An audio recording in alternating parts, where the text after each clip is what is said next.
이번 부동산 관련 이야기를 한번 해보겠습니다. 지난해 서울 아파트 값이 가파르게 오른 반면 지방 부동산 경기는 침체가 이어져서 전국 아파트 값 상하위 20% 격차가 역대 최대인 14배 수준으로 벌어졌다고 합니다. 그러니까 상위 20% 아파트 가격의 평균 가격 대비 하위 20% 아파트 가격의 평균 가격의 격차가 14배라는 거죠. 예, 간단하게 좀 설명을 드리면 한국부동산원 통계를 보면 나오고 있거든요. 전국 5분위, 그러니까 상위 20% 평균 가격이 13억입니다. 그러니까 13억 4,296만 원인데 말씀하셨던 것처럼 하위 20% 가격은 9,292만 원이거든요. 14배 정도 차이가 나는 거죠. 서울만 보면 이렇습니다. 이제 규모는 조금 더 커지는데요. 5분이니까 상위 평균 가격이 29억이라고 합니다. 상위 20%. 상위 20%가 29억 3,126만 원이고요. 1분위 하위는 3억 9,117만 원으로 서울 아파트값 5분위는 7.4배인데 규모는 훨씬 큰. 그렇죠. 뭐 압구정동이나 뭐 원펜타스 뭐 이런 경우 원펜타스 100억 가까이 가니까. 그렇습니다. 특히나 이제 이렇게 커진 이유는 강남 3구 하고 마용성이라고 불리죠. 이제 마포, 용산, 성동이 한강 벨트 중심으로 아파트 값이 이번에 많이 올랐죠. 그래서 지난해 전년말 대비해서는 8.98% 포인트니까 거의 10% 가까이 올렸다고 봐야겠죠. 그러니까 비수도권도 울산 정도 제외하면 다 마이너스 대부분. 이렇고 보통 1.08% 정도 평균적으로 하락했다. 뭐 이렇게 보고 있습니다. 그러니까 우리가 주로 서울에 살고 모든 오피니언이 서울 중심으로 전개되다 보니까 막 아파트값 올랐다, 집값 올랐다. 그런데 사실 지방에서는 딴 세상 얘기인 거죠. 예, 저희 고향도 고향이 어디? 예, 저는 전북 익산이거든요. 9일이 제 일입니다. 일인데 익산이나 아니면 저쪽 그 남쪽도 마찬가지고. 그쪽 지역하고 서울은 가장 괴리되는 뉴스라고 하면 이 부동산 뉴스가 제일 가장. 근데 부산 대구도 대구의 수성구, 부산의 해운대구 빼고는 거의 다 그 딴 세상 얘기예요. 지방에서는 지금 파이낸싱이 안 돼 갖고 그러니까 짓다가 만 아파트들 뭐 이런 것들 굉장히 많아요. 미분양, 앞선 미분양 심하죠. 추가 뭐 저희 한겨레에서도 보도했지만 제주 같은 데는 타운하우스 전체 단지가 다 지금 다 뭐 예를 들면 분양이 안 되거나 공사가 안 되거나 뭐 이런 데들이 지금 허다하거든요. 그러니까 지방이랑 서울은 굉장히 온도 차이 많이 나죠. 지방은 인구가 계속 주니까 부동산 경기가 살기가 힘든 거죠. 사실은. 뭐 주는 속도가 눈에 보입니다. 그러니까 예를 들면 그 어떤 휴양지에 있었던 호텔이나 모텔 이런 것들이 대부분 요양병원들도 많이. 그러니까 얼마 지났다 가면 요양병원들이 들어서는 게 이게 단순히 어떤 변화의 흐름으로 느껴지는 게 아니라 급변 인구 변화. 이게 몸으로 다가오는. 근데 그럼에도 불구하고 사실은 부동산 전문가 등판. 두동. 이제 부동성이 있고 굉장히 개별성이 있어요. 그래서 사실 부분 시장화라고 해요. 우리는. 그러니까 아까 얘기하셨던 지방과 서울이 다르고 서울도 다 하나로 시장이 구성되어 있는 게 아니에요. 심지어 강남 안에서도 다르지 않아요? 아까 얘기하셨잖아요. 강남 3구, 그다음에 도노강 뭐 이렇게 위에가 또 다르고 또 상강 벨트가 다르고 서초라고 저희는 서초지만 서초 내에서도 방배와 반포가 또 달라요. 그럼요. 잠원이 또 다르고 그 구조가 되게 다르고 또 새로운 아파트 신축 아파트와 구축이 또 다르잖아요. 그러니까 이런 것들을 좀 무시하고 정책을 내면 굉장히 위험하다라는 얘기를 좀 하고 싶고 그렇기 때문에 아까 뭐 미분양 아파트로 인해서 가격이 떨어지고 인구가 절벽이라고 하는데 왜 인구는 줄어드는데 왜 아직도 부동산 가격이 올라갈까? 왜 공급이 부족하다고 얘기할까? 이걸 잘 한번 생각해 볼 필요가 있어요. 왜냐하면 인구는 주는데요. 집은 더 필요해지는 집중화는 심해지니까. 그렇죠. 이제 집중화만이 아니라 맞습니다. 그렇죠. 1인 가구가 많아요. 결혼을 안 해요. 옛날에는 30대 남자 여자가 결혼을 하니까 집 한 채면 됐는데 이제는 집 두 채가 필요해요. 결혼을 하나 각자 살아요. 그럼 중소형 규모 아파트 가격이 앞으로 더 오를 가능성이 높겠네요. 오를 가능성이 있고요. 사실은 근데 그래서 우리가 임대주택을 무조건 공부하면 되느냐? 저는 그거 대답도 아니라고 생각해요. 왜냐하면 사람이 너무 다양해졌거든요. 어떤 사람 펫을 좋아해요. 펫을 좋아하는 펫을 키울 수 있는 공간을 원해요. 음. 어떤 사람은 내가 짧아도 돼. 뭐 혼자 사는 걸 좋아하고 요리도 한 번도 안 해 먹어. 잠만 자. 그럼 아까 얘기하셨던 작은 평수가 필요하겠지만 집에서 모든 행동을 하는 사람들이 있어요. 왜냐하면 AI 시대가 됐고 그렇죠. 재택을 하게 되고 그럼 집이 모든 공간이죠. 집 밖을 안 나가는 사람은 넓은 집이 필요해요. 그러니까 이 다양성에 대해서 좀 고민을 해야 되는데 너무 이제 부동산 정책을 낼 때 하나의 시장으로 보고 전체 가격이 오르는 거에 너무 경기를 하고 이럴 필요는 없지 않을까라는 생각을 좀 던져드리고 싶습니다. 일종의 타깃형 네, 정책이 맞습니다. 필요한 네, 그리고 다양화시켜야 세대가 너무 되는 바뀌고 거네. 있어요. 저도 비슷한 생각인데 예를 네. 들면 이제 뭐 언론들이 어쩔 수 없이 강남집값에 주목을 네. 하는데 그리고 요새는 뭐 마용성이다 이렇게 하고 관광벨트까지를 보고 엄청 비싸다 이렇게 비싼데 어떡하냐 막 이러는데 사실 저는 이거 일정 정도 욕망제로 이제 넘어갔다라고 그렇죠. 봐요. 예를 들면 여기 이제 5분위와 1분위 주택 가격이 있지만 서울 시내에서 다 말하자면 뭐 그 아까 말씀하셨던 그런 집이나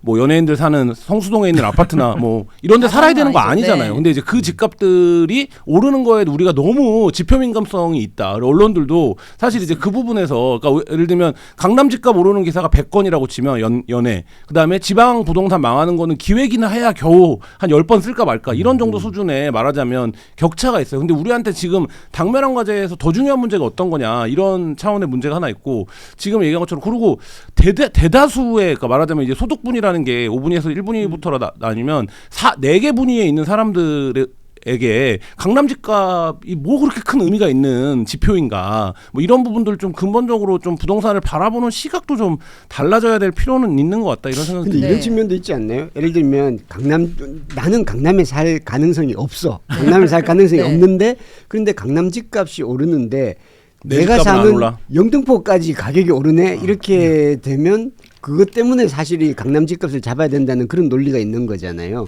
그런데 그렇기도 하죠. 그래서 저는 솔직히 사실 어느 정도의 시장, 그러니까 이런 생각이에요. 최근에 이제 이재명 정부가 들어오면서 가격이 또 진보 정부 하에서 부동산 가격이 굉장히 오른다라는 오해 아닌 오해가 있거든요. 실제로 이제 흐름을 보면 이제 시간이 별로 없으니까 자세히 설명을 못 드리겠지만 흐름을 봤을 때는 진보 정부이기 때문에 오른 것은 아니에요. 그렇죠. 그 전에 집을 많이 맞아요. 안 지었으니까 뭐 경제 이제. 성장률, 주택의 수요, 공급 문제, 인구 문제, 그리고 아까 얘기했던 뭐 세대 간의 문제, 이러고 뭐 주택 금리 정책 요인들이 모두 복합적으로 작용을 했을 때 그 부동산 가격이 오르는 거고 그 오르는 부분에 대해서도 강남 부분이 먼저 오르겠죠. 그래서 아까 얘기하는 것처럼 5분위만 나눠도 강남이 리드하기 때문에 그런 것이지 전체 시장이 또 오르는 것도 아니거든요. 그걸 평균의 오류가 생기는 거잖아요. 그러니까 그런 부분들을 되게 조심해야 되고 또 이런 생각이 있어요. 과거와 다르게 지금 현재 부동산 즉 주택 소유가 전국적으로 60%예요. 자가율이. 내가 거기 살던 안 살던. 그럼 대한민국 국민의 60%가 자기 자가를 단지 사는 집으로만 두는 게 아니라 어느 정도 자산으로 생각해요. 그럼 자산 가격이 오르길 바라는 바가 있어요. 그러니까 물론 부동산은 공공재예요. 그리고 모두에게 집이 제공돼야 된다고 생각해요. 그렇지만 이 공공재를 나의 자산으로 생각하는 사람들에게 또 일률적으로 딱 기준을 정해서 그 욕망을 억제할 수 있느냐 국가가 이런 건 다시 한번 생각해 볼 필요가 근데 있다는 저는 거예요. 부분시장으로 말씀하셨는데 서울 집값을 끌어올리는 건 강남이 아니라 재개발이에요. 그러니까 그 동네에 신규 재개발 대단지가 발생하면 그 대단지의 가격에 맞춰서 지역 아파트들이 다 재건축 재건축에 말하는 그러니까 거죠. 상향되는 거거든요. 네. 근데 문재인 정부 때 일시적으로 그런 현상이 나타났던 게 특정 지역의 재건축 대단지들이 올라가면서 마용성도 대표적인데 그렇게 해서 올라가기 시작한 거거든요. 네. 그러니까 지금 우리가 소위 말하는 대장 단지다, 대장 아파트다, 뭐 이런 것들이 다 그런 아파트들이고 송파도 마찬가지고 다 과천도 마찬가지고 이제 그런 상황인데 그럼 이제 그 부분에서의 공급을 어떻게 해야 되냐? 예를 들면 공급을 안 하니까 그런 이제 말하자면 재건축된 아파트들을 중심으로 해서 급상승된 수요가 있고 그게 주변 집값을 끌어올리고 뭐 이런 이제 악순환이 빠지니까 그게 한 2, 3년 가면 정권 차원에서 부담이 되니까 야 이러지 말고 공급을 이제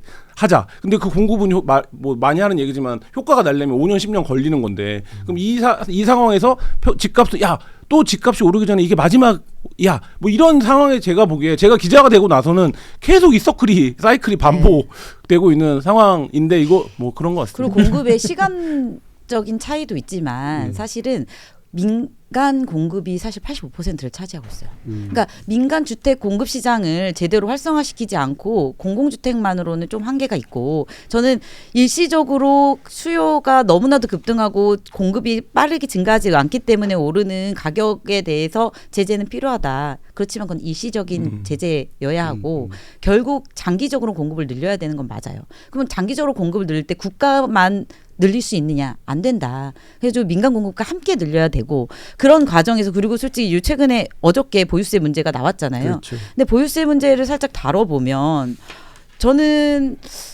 이런 생각이 들어요. 왜 똘똘한 한 채가 나왔습니까? 그거는 그 다주택 그렇죠. 양도세 중과 때문에 네. 그렇게 된 거잖아요. 그러니까 문재인 정부가 우리에게 다주택이 아니라 한 주택을 강요하게 되었고, 그게 전 나쁘지 않다고 생각해요. 내가 살 수 실거주하는 자들에게 한 주택을 할 수 있게, 그리고 공공재로서의 효과를 하기 위해 정책적인 제재를 한 거잖아요. 그럼 필요하다고 생각해요. 그런데 그 상황에서 그냥 무조건적인 일률적인 보유세 증가는 맞지 않다라는 생각은 있어요. 왜냐면 내가 원래 처음부터 태어나서 물건이 가파르게 오르고 물건이 비싸면 세금도 많이 내야 되는 거 아닙니까? 그렇죠. 기본적으로? 네. 네. 그러니까 그렇긴 한데 이제 네. 어느 정도 세금을 내는데 그 구간이나 이런 것들을 효율적으로 잘 다루지 않으면 그냥 한 채만 갖고 있는 소득이 없는 그런 사람들도 있어요. 저희 뭐 서초 강남에는 그런 사람들에게 강요할 필요는 있는가? 있냐? 네, 그런 것들을 좀 섬세한, 그러니까 부동산 정책을 아까도 제가 부분 시장화 얘기를 한 이유 중에 하나는 섬세하게 다루지 않으면 굉장히 오히려 불공정이 된다. 저는 공정을 얘기할 때 롤스의 무죄 배를 늘 얘기하거든요. 내가 무죄 배 속에서 강남에 살 수도 있고 강북에 살 수도 있고, 이럴 때 내가 낼 수 있는 정도. 를 같이 한번 고민해보자. 굉장히 공론화해야 되는 그러니까 문제다라고 생각해요. 이게 어려운 것 같아요. 그러니까 예를 네. 들면 집을 한 채로 보면 강남에 집 있는 사람도 한 채고, 예를 들면 서울 어디, 뭐 지방 어디에 있는 사람도 한 채인데, 그러니까 한 채 있는 사람은 다 한 채로 그냥 봐. 이렇게 하는 접근이 있을 수 있고, 근데 이 사람이 나는 한 채인데 우리 집은 3억이고 저 집은 100억인데 왜 나도 세금을 안 내고 쟤도 세금을 안 내냐? 100억은 정말 고가 말하자면 주택이고, 네. 이제 그런- 이런 네. 방법이 문제라는 거예요. 섬세한 접근을 하자. 이런 방법이 네, 이런 지금 게 문제가 있는 거예요. 그렇죠. 단 접근이. 9억을 갖고 원복을 한다. 이런 식으로 하면은 서초 강남에 있는 모든 다 해당되죠. 아파트가 해당. 거의 다 해당되죠. 네. 제가 그 인터넷에서 본 건데 챗 GPT나 제미나이에 물어봐요. 나는 네. 뭐 30 몇 살이고 연봉은 얼마인데 나는 상위 몇 프로야? 라고 이제 물어봐요. 네. 그러면 챗 GPT가 엄청 자세하게 통계로 막 해갖고 당신은 몇 프로고 뭐 이렇게 해줄 거 아니에요. 근데 마지막에 뭔 줄 알아요?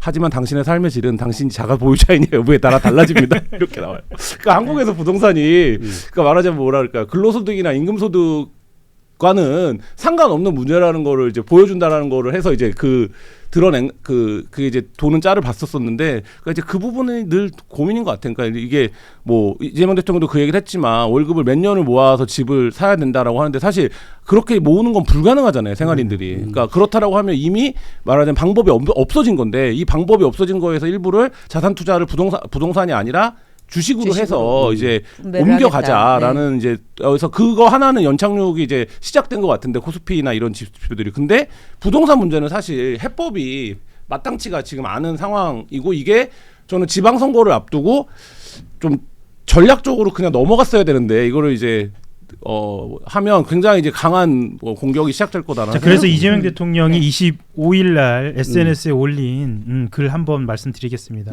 그 다주택자 양도소득세 중과 효과 뭐 이게 신통치 않다라는 기사 링크를 걸면서 이렇게 이야기를 했습니다.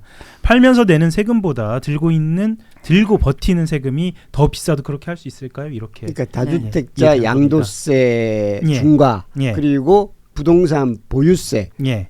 이제 올릴 수 있다는 양쪽을 다 얘기한 거죠. 예. 네. 그래서 이제 김한 기자가 이야기한 것처럼 민주당에서는 지방선거가 코앞인데 이거 어떻게 가야 하는 것인가라는 고민이 이제 시작이 됩니다. 근데 제가 아까 논의와 공감대 형성 이런 부분을 얘기할 때 이 얘기를 했잖아요. 그러니까 저는 이재명 대통령이 하신 말씀 중에 비정상적인 버티기가 이익이 돼서는 안 된다라고 얘기했거든요. 저는 그럼 너무 동의해요. 네, 그 비정상적인 버티기로 이익을 얻게 해서는 안 되는 건 맞지만 차원이 다르게 움직여야 된다라는 얘기는 뭐냐면 그러니까 시장을 무조건 억누르거나 무조건 고가 주택에 있는 사람을 죄인 취급하는 것은 아니라 그들에게는 어느 정도의 뭐 세금을 부과하고 그렇지만 살 길은 열어주고 그리고 그 국가로서의 공공재인 주택은 아까 기본소득이나 이런 식으로 접근을 해야 된다. 모두가 생활할 수 있는 주택을 살 수 있게 해줘야죠. 왜 그 청년들에게 살 집을 아까 포기하는 것 같지. 내가 정상적인 생활을 해서 집을 살 수 없다. 그럼 강남 집을 살 수 없다? 그것도 더 다른 문제예요. 왜 청년들에게 꿈을 끼워주고 내가 정말 돈을 벌고 정말 주식 투자도 잘하고 노동도 잘 제공하고 아이디어에서 벤처가 돼서 사업도 잘하고 뭐 이런 정말 자유민주 국가 아닙니까? 그런 국가에서 내가 강남으로 진출할 수도 있는 거죠. 근데 그게 마치 죄악시되는 문제는 죄악시되는 그런 부동산 정책은 안 된다라는 얘기를 하는 거예요. 이 정치공학적으로만 좀 말씀을 드리면요. 이것도 뭐 이제 추론의 영역이긴 합니다만 그런데 왜 이재명 대통령이 지금 이야기를 했을까? 왜냐하면 지금 이야기하면 어쨌거나 이게 커지고 결국은 설 밥상에 올라가고 논쟁이 잦아들기가 쉽지 않을 텐데 그런데 이재명 정부 들어서서 잘 떠올려 보시면 논쟁적인 것은 미리 털고 간다라는 일종의 뉴노멀이 있어요. 그러니까 왜 굳이 지금 이야기할까? 왜 지금 할까라고 했을 때 좀 더 선제적으로 이야기하는. 여론이 안 좋으면 철회한다. 뭐 그럴 수도 있고요. 그럴 사안은 못된 것 같은데. 근데 이거는 좀 그런 사안하고는 거리가 멀죠. 그래서 이런 이야기도 합니다. 그런 측면에서만 보자면 이재명 대통령이 직접 SNS에 올린 이 상황 이후에는 정말 강도 높은 정책이 좀 남아 있을 것이다. 그냥 이 상황을 정치적으로 여론만 보고 넘어가지 않고 논쟁적인 정책을 충분히 쓸 수 있을 것이다라는 이야기들도 좀 합니다. 그래서 이제 이규현 홍보수석이 직접 나서서 이재명 대통령이 부동산 망국론과 관련된 그런 생각을 갖고 있고 일본과 같은 30년 불황 이것에 대한 그렇게 돼서는 안 된다는 절실함을 갖고 있다. 이런 해명도 좀 했고요. 예.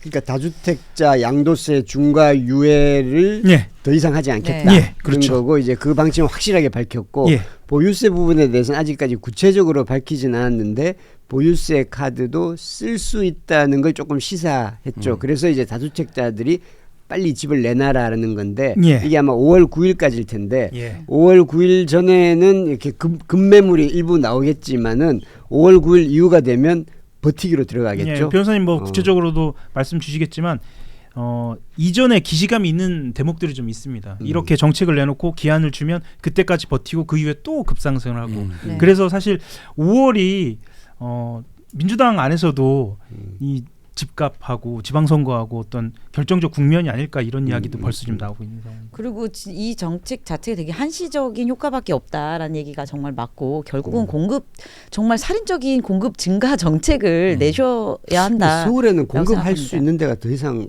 어렵지 않습니까? 공급이라는 방법이 여러 가지거든요. 아까 정말 제가 세밀하고 섬세한 정책들로 만들라라고 하는 거 유유부지들이 꽤 상당히 아직도 있고 유유부지에는 그러니까 공공임대를 할 수도 있고요.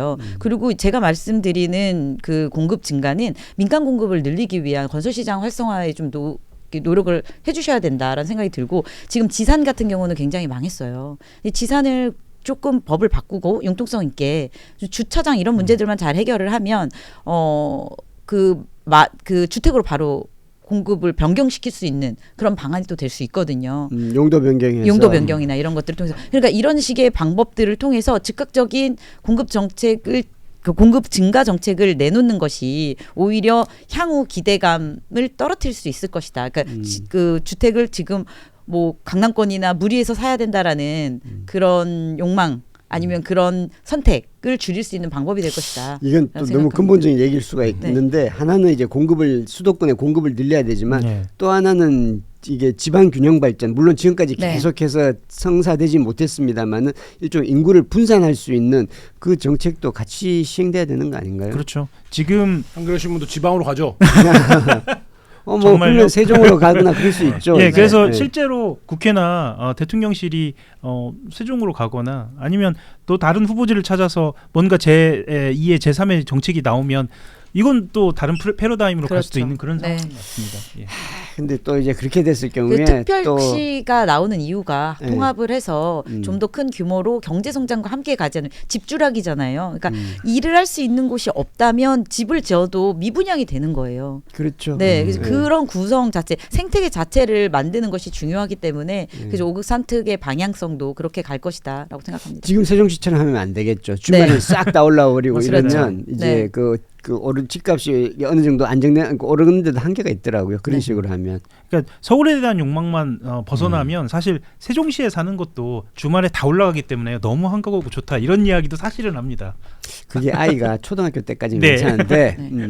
조금 더 크면 이게 모든 이게 교육 자원이라든지 리소스가 서울에 집중돼 있기 때문에 네. 그런 측면이 좀 있는 것 같더라고요. 생태계 구성. 네. 예, 예. 예, 알겠습니다. 이 문제는 참 어려운 문제인 것 같습니다. 앞으로 우리 사회가 그리고 이재명 정부가 잘 풀어나가야 할 문제라고 생각됩니다. 예, 이제 여기서 이제 마무리 짓고요. 저희는 내일 오전 9시 30분에 다시 찾아뵙도록 하겠습니다. 고맙습니다. 네, 감사합니다. 감사합니다.